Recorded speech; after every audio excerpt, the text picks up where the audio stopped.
Georgia offers a health and medical care eVisa for travelers who wish to visit the country for medical treatment. It is designed for patients seeking quality healthcare services in Georgia's modern medical facilities.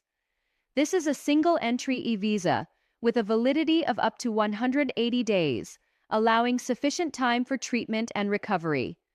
The visa can be used for different types of medical care, including dental treatment, cosmetic procedures, orthopedics, and other healthcare services. To apply, applicants must have a valid passport and a confirmation letter from a recognized medical institution in Georgia stating the purpose of treatment. You must also provide proof that you can cover your medical expenses and stay during the visit.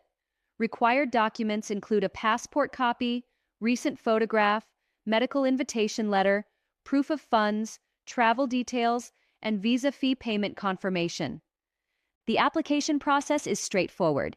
Fill out the online form, upload the documents, pay the fee, and submit the application. Once approved, download your eVisa and present it along with your passport upon arrival in Georgia.